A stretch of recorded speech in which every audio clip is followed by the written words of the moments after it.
Have you ever read the title or description of a webinar and then got really excited to learn something new that you can apply to your professional experience?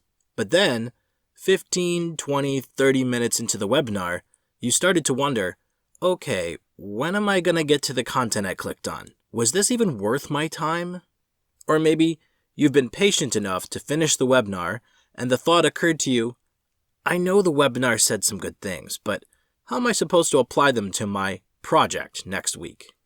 This video will explain why this phenomenon occurs and how we as professional trainers can flip the traditional model so that we design more meaningful and effective virtual learning experiences. It turns out the majority of traditional webinars are more like a remix of Wikipedia and Twitter. This becomes evident when we analyze the content of webinars out there on the web. The general content of a webinar has four basic parts. Biographical content, shown in blue, is where the instructor introduces themselves and their sponsoring organization, including any marketing services related to today's content. Orientation content, shown in red, is instructional remarks on how to use the virtual platform throughout the webinar. Formal content, shown in green, is the prepared content by the instructor, otherwise known as the title content advertised. And social content, shown in yellow, is the social dialogue between the instructor and the participants using the platform's features. As shown, the social content is the primary driver of the learning experience in a webinar, the primary reason many opt for this format. However, the general content of a social comment thread is strongly limited and curtailed by its very nature. In a common IM thread, each post is usually composed of one or two phrases, thought fragments, or simple sentences.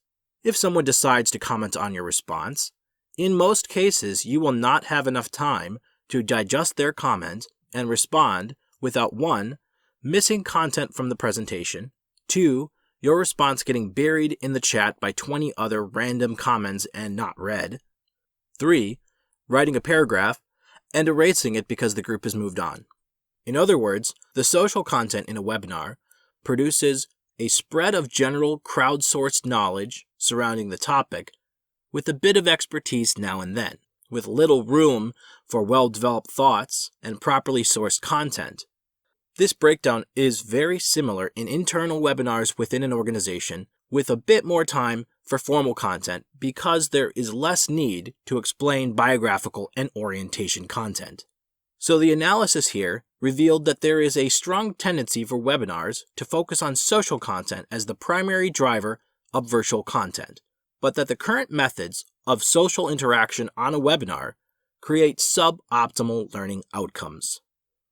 Now let's take a look at using instructional videos as the primary driver of formal content delivery. With videos as the primary driver of a learning experience, they offer experiences more like a remix of Masterclass and Netflix. If you're not familiar with Masterclass, Masterclass is a platform for delivering on-demand micro-learning courses from famous professionals, famous writers, singers, chefs, etc., who share their expert advice about their crafts. Let's see how our content analysis breaks down in an instructional video. Again, biographical content is in blue, orientation content in red, formal content in green, and social content in yellow. Videos reduce unsubstantial social and orientation content. They expand confirmable expertise in biographical content, and they free up focus and quality of formal content, the title content that made you want to sign up. Additionally, videos deliver formal content in concentrated amounts, with streamlined timeframes, and in learner-controlled durations, times, locations, and devices. Now that we've seen a content analysis of traditional videos and webinars, let's take a look at the impact this has on learning outcomes using Bloom's taxonomy. In the traditional VILT practice, VILT meaning Virtual Instructor-Led Training, webinars produce new content to remember, understand, and react to what you find relevant, all during a live virtual class. They also delegate deeper content processing and the construction of meaning outside the session experience, or in other words, post-work. And in post-work, there was little structured guidance or feedback. So, Traditional VILT practices are inherently restricted to target base order outcomes in the taxonomy, and consequently, participants often leave with fragmented insights or sometimes nothing strategic enough for them to apply at all.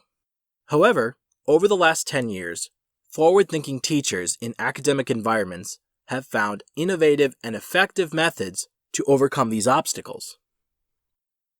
Forward-thinking teachers have discovered that if you flip the session on its head and leverage the power of the digital age, you can create a more meaningful and effective learning experience.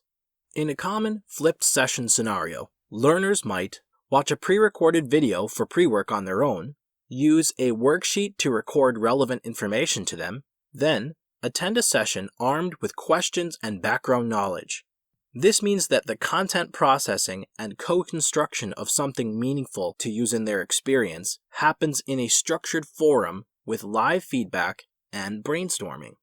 So in a flipped model, videos target base order outcomes and live virtual sessions target higher order outcomes, inherently increasing the meaningful learning experiences of everyone involved.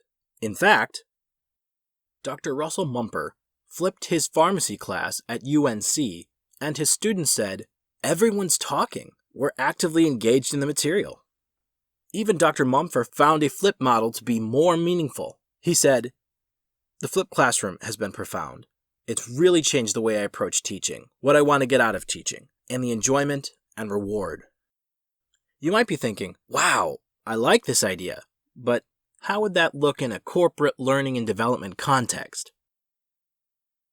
Let's say a participant learns of our session, then signs up for our flipped VILT.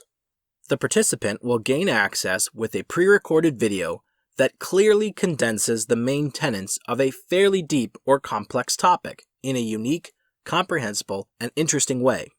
After they view the video, the participants compose their thoughts in response to application questions sent in advance. Then, on the day and time of the session, the participant joins a virtual forum to jointly contribute their activated background knowledge, thoughts, and questions on the topic with other participants in the forum. The facilitator keeps the discussion on track while prompting further analysis and evaluation where needed.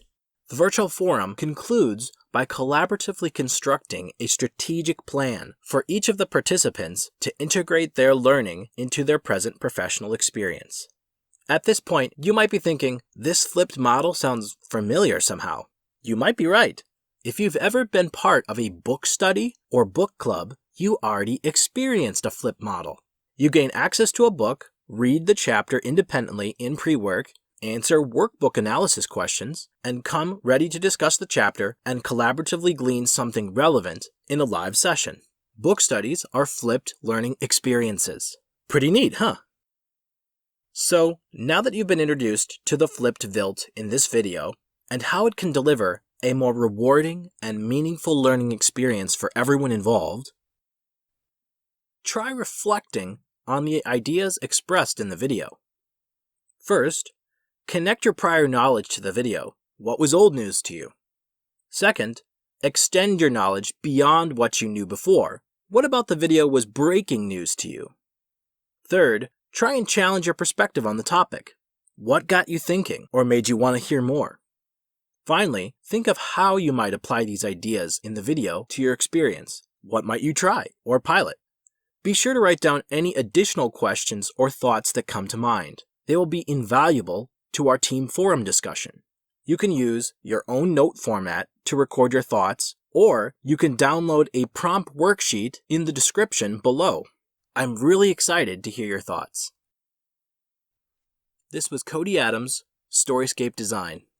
If you want to connect further, my contact details are right below. Reach out anytime and say hi.